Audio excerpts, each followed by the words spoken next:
السلام علیکم ورحمۃ اللہ وبرکاتہ۔ الحمدللہ والصلاة والسلام علی رسول اللہ۔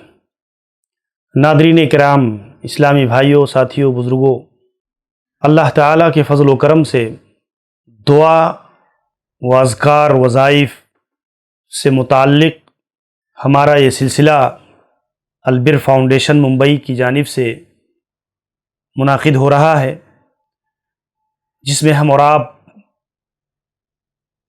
دعا کے احکام و مسائل سے متعلق بہت ساری باتیں پچھلے ایپیسوڈ میں سن چکے ہیں۔ آئیے ہم دیکھتے ہیں کہ ذکر اللہ، اللہ کو یاد کرنا، یہ دعا کی ایک قسم، ایک شکل کہ ایک بندہ ہمیشہ اللہ رب العالمین کا ذکر کرتا رہے، اس کی تحمید، اس کی تقدیس، اس کی بزرگی و بڑائی بیان کرنے کی صفت بڑی عظیم صفت ہے۔ یہ ایک مومن اپنی زبانوں کو ہمیشہ اللہ کی یاد میں تر رکھے۔ یہ ایسی خوبی ہے جو بندے کو اللہ تعالی سے قریب کر دیتی ہے، اللہ کی رحمتوں کا مستحق بناتی ہے۔ ایک بندہ اللہ رب العالمین کا خاص بندہ بننے کے لیے، اللہ تعالی کی خاص نصرت و اعانت کا مستحق بننے کے لیے ذکر اللہ کا ایک بڑا اہم رول ہے، بڑی عظیم ترین عبادت ہے۔ یہ ایک آدمی اللہ رب العالمین کا کثرت کے ساتھ دن اور رات کے مختلف حصوں میں اپنے مالک، اپنے خالق، اپنے رازق کو یاد کرتا رہے، اس کی حمد و ثنا کرتا رہے۔ یہ بڑی عظیم عبادت ہے دوستو، اور اس کے اثرات انسانی زندگی پر، اس کے عادات و اخلاق پر، انسان کو برائیوں سے بچانے میں بڑا سنہرا کردار ذکر اللہ کا ہے۔ آئیے ہم دیکھتے ہیں، اصل میں قرآن مجید نے بیان فرمایا، یا ایھا الذین آمنوا اذکروا اللہ ذکرا کثیرا، اے ایمان والو تم اللہ رب العالمین کا ذکر کثرت سے کرو، وسبحوہ بکرۃ واصیلا، اور اس کی تسبیح بیان کرو، صبح و شام اس کی تسبیح کرتے رہو۔ تہلیل، تحمید، تسبیح و تکبیر، یہ اللہ رب العالمین کو یاد کرنے کا بہترین ذریعہ ہے۔ ایک آدمی صبح و شام کے اوراد و وظائف، نماز کے بعد کے اوراد و وظائف، اور دن اور رات کے مختلف حصوں میں اللہ کو یاد کرنا، یہ بڑی عظیم ترین خوبی ہے ایک مومن کی، ایک مومنہ مرد، مومنہ عورت کی، ایک مومن مرد کی، کہ وہ اپنے اندر یہ صفت پیدا کرے کہ وہ اللہ تبارک و تعالی کو یاد کرتا رہے۔ اصل میں دیکھیں کہ ذکر یہ غفلت کی ضد ہے، یعنی جب آدمی ذکر مطلب یاد کرنا، اللہ کی تسبیح و تحمید کرتے رہنا، اور جب آدمی اللہ کو یاد کرتا ہے تو اس کے دل پر غفلت اور نسیان کی کیفیت طاری نہیں ہونے پاتی۔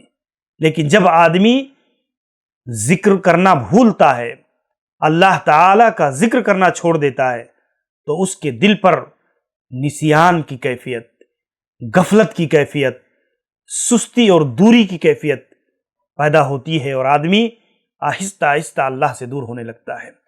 اسی لیے آپ دیکھیں کہ نماز، روزہ، حج، زکوٰۃ، دعا و تسبیح، استغفار و تقویٰ، یہ سارے اعمال خیر کو ذکر اللہ شامل ہے۔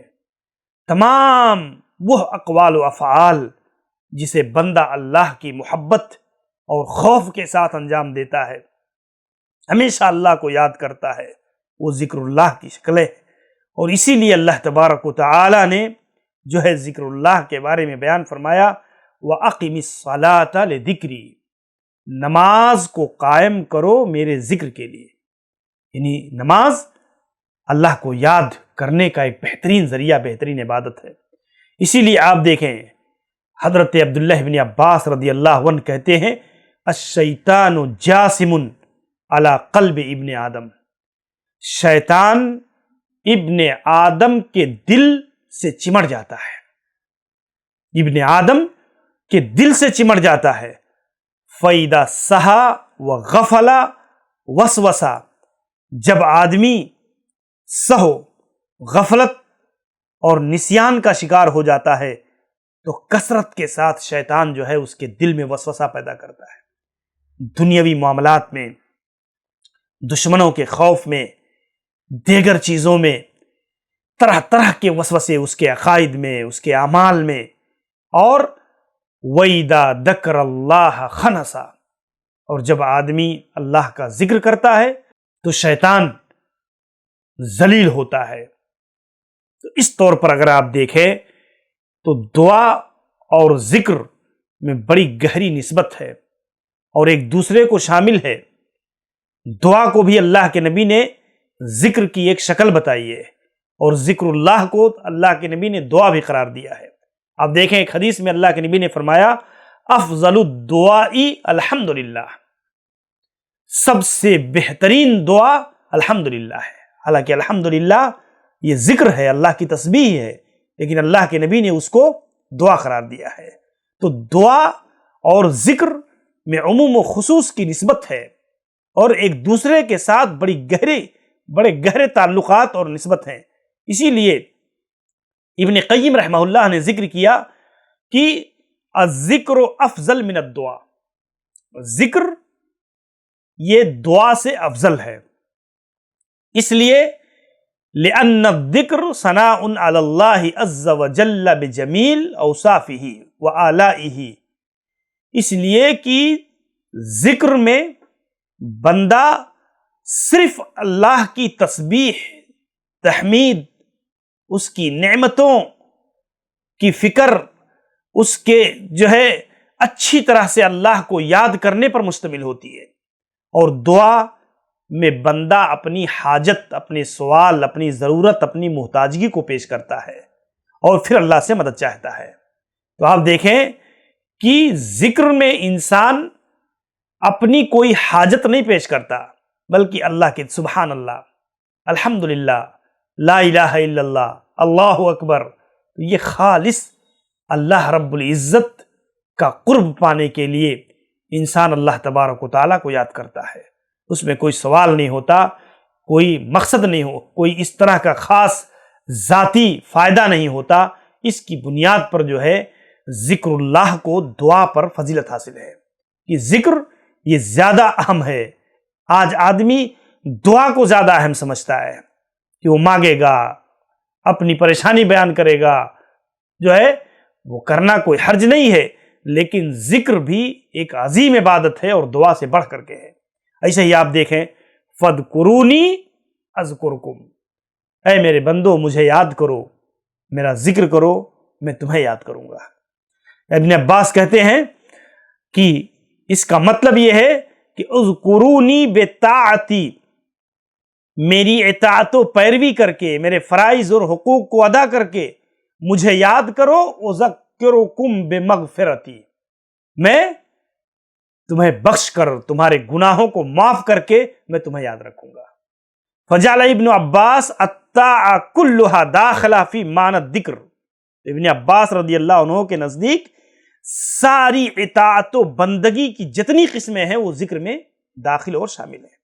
ایسے ہی آپ دیکھیں امام قرطبی نے بھی ذکر کیا، کہتے ہیں اذکرونی بالطاعہ اذکرکم بالثواب والمغفرہ، کہ مجھے اطاعت و پیروی کے ذریعہ سے مجھے یاد کرو اور میں تمہیں اجر و ثواب اور مغفرت کے ذریعہ سے یاد کروں گا۔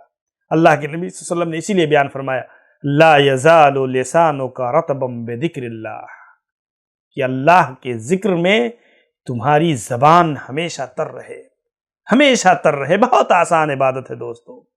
اللہ کے نبی صلی اللہ علیہ وسلم فرماتے ہیں مثل البیت الذی یذکر اللہ فیہ، کہ وہ گھر جس میں اللہ کا ذکر کیا جاتا ہے، والبیت الذی لا یذکر اللہ فیہ، اس گھر کے بنسبت جس میں اللہ کا ذکر نہیں کیا جاتا، مثل الحی والمیت، زندہ اور مردہ کے گھر کے مثل ہے۔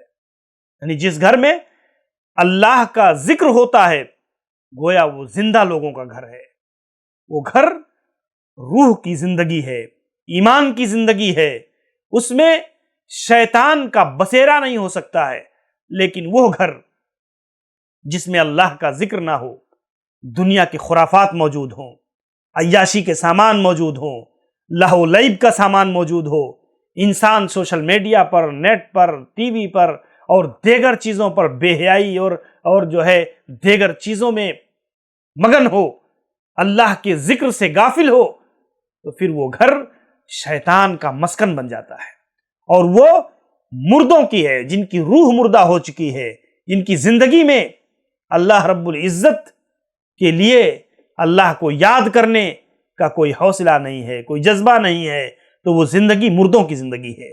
اب دیکھیں کتنی حقیقی چیز اللہ کے نبی صلی اللہ علیہ وسلم نے بیان فرمائی۔ آج کتنی فیملیاں، کتنے گھرانے ایسے ہیں کہ جن کی زندگیوں میں یہی سب کچھ اصل ہے، یہی ناچ گانا بجانا اور عیاشی، یہی سب ان کے گھروں کی اصل ہے۔ وہ نہ گھروں میں اللہ کے کلام کی تلاوت کا اہتمام کرتے ہیں، نہ اللہ تعالیٰ کا ذکر کرتے ہیں، نہ اللہ کے لیے نماز ادا کرتے ہیں، ان کی زندگی لہو لعب کے اندر مبتلا ہے۔ تو یہ آپ دیکھیں اللہ کے نبی صلی اللہ علیہ وسلم نے اسے زندہ اور مردہ سے تعبیر کیا ہے۔ اسی لیے ابن قیم رحمہ اللہ کہتے ہیں کہ جو ہے کہ میں نے اپنے استاذ امام ابن تیمیہ رحمہ اللہ سے سنا، آپ فرما رہے تھے کہ الذکر للقلب مثل الماء للسمک، کہ اللہ کا ذکر ایک مومن کی قلبی زندگی کے لیے ایسے ہی ہے جیسے پانی یہ مچھلی کے لیے زندگی کا باعث ہے۔ اگر مچھلی کو پانی سے باہر نکال دیا جائے تڑپ تڑپ کر مر جائے گی۔ بعینہ ہی ایک مومن کے دل سے اللہ کا ذکر جدا ہو جائے تو اس کا دل مردہ ہو جاتا ہے، اس کے دل زنگ آلود ہو جاتا ہے اس کا دل، اور اس کے دل پر نسیان اور غفلت کے پردے طاری ہو جاتے ہیں۔ امام ابن تیمیہ رحمہ اللہ نے مثال دی، فَكَيْفَ يَكُونُ حَالُ السَّمَكِ إِذَا فَارَقَ الْمَاءَ، کیا تم نہیں دیکھتے کہ اگر مچھلی کو پانی سے جدا کر دیا جائے تو اس کی حالت کیا ہوتی ہے؟ بعین ہی ایک مومن اگر اللہ کے ذکر سے جدا ہو جائے، اس کے دل میں اللہ کا ذکر نہ ہو، تو یقیناً اس کی حالت، اس کی کیفیت، جیسے امتحان لینا چاہیے آدمی کو، اپنے آپ کو دیکھنا چاہیے کہ واقعی کیا ہمارے اندر یہی کیفیت ہے؟ کیا ہم واقعی اللہ کے ذکر اور اللہ کو یاد کرنے میں وہ لذت و حلاوت محسوس کرتے ہیں؟ یہ میرے بھائیو بہت اہم ترین چیز ہے۔ بہرحال اللہ تعالیٰ کا ذکر یہ بڑی عظیم ترین عبادت ہے، ہمیں ہمیشہ اللہ رب العالمین کو یاد کرنا چاہیے۔ بہت آسان عبادت ہے، اللہ تعالیٰ قبول فرمائے اور اللہ ہمیں اس کی توفیق دے۔ السلام علیکم ورحمۃ اللہ وبرکاتہ۔